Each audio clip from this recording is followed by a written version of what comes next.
Good morning. It is April 20th, Monday. This is pre-calculus. All right, let me give a little blurb on the class and what I need you to do for the rest of the year. I'm going to be splitting the class into two parts, not really two parts, but I'm going to still be doing these videos that you so enjoy. But I'm also going to be doing this class live. So if you are watching this and it is period 1 or period 3, you should also be watching me doing something on the screen. And this is what I would like to do. First of all, I need participation. I need people to come in and get online, watch me, and I'm going to primarily base the rest of the year on participation and doing some exercises and handing them in. So what do I mean by handing in? I mean taking a photo of your work and sending it in. I need to get into the system enough of your work. So I'm not going to be giving you, first of all, I'm not coming down hard on grading. So anybody who thinks, oh, I didn't know how to do that quiz, forget it. I'm not going to come down hard. So what I do need from you is participation and handing in work so we can wrap this thing up and move on.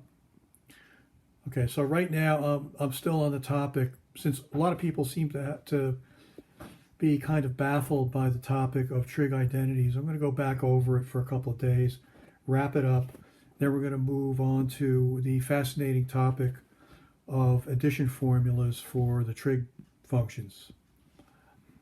So I'm going to stick with, since people had a little bit of trouble with the harder ones, I'm going to stick with very easy ones. So what I want you to do in the next day or so is to follow what I am doing here and also am doing live. Take notes, write it down,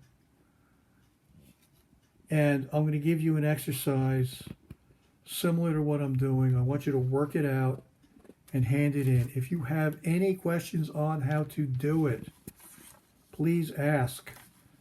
Now, the live format is going to give you the opportunity to ask the questions as we move along. So, and I'm going to keep it simple. So, I understand the stress and the situation that we're all under,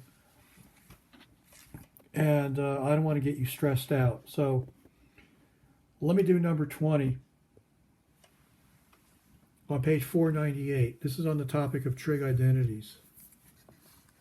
So the problem says simplify the following expression.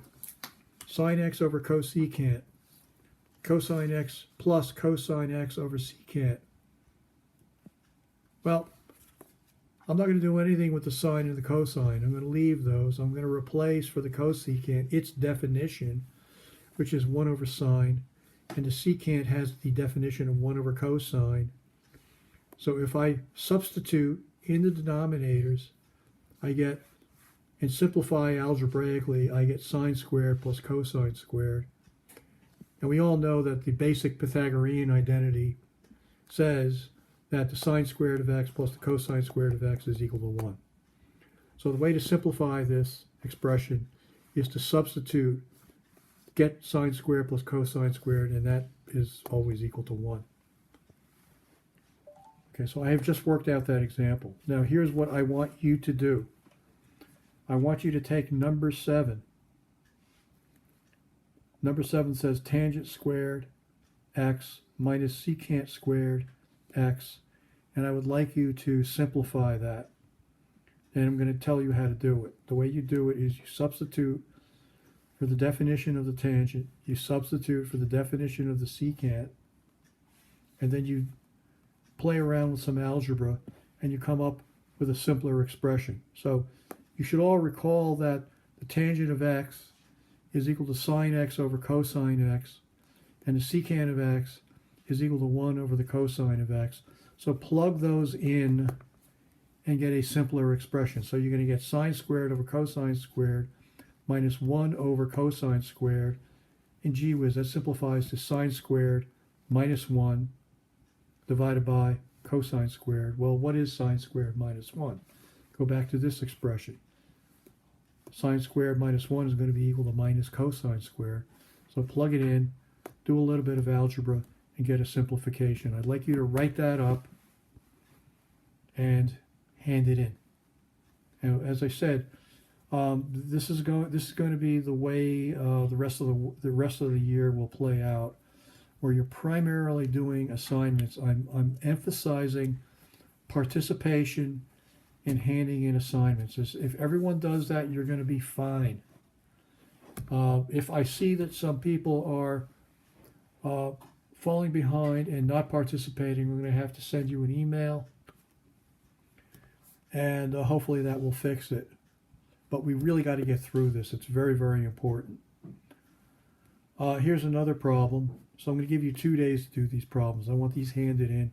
You can hand them in one at a time or both simultaneously. Number 9 says sine of x plus cotangent of x times cosine of x. Well, that's sine of x plus, what's the definition of cotangent? Cotangent is cosine over sine. So that's going to be sine x plus cosine times cosine divided by sine. Well, cosine is cosine squared. You've got sine. If you rationalize the denominator, you're going to get sine squared over sine plus cosine squared divided by sine. Sine squared plus cosine squared is 1. So you're going to get 1 over sine. Definition of 1 over sine is cosecant. So I basically just outlined, I told you how to do the problem. I'd like you to write it down and check to make sure your calculation is correct and hand that in. So if you do one problem today and one problem tomorrow, that will be 2 grades to go into the Plus portal, and I need to start filling in your Plus portals with assessments. So this is how to play it out. Please ask me questions. Please communicate, and let me know what your concerns are. So have a good day. Thank you. Bye.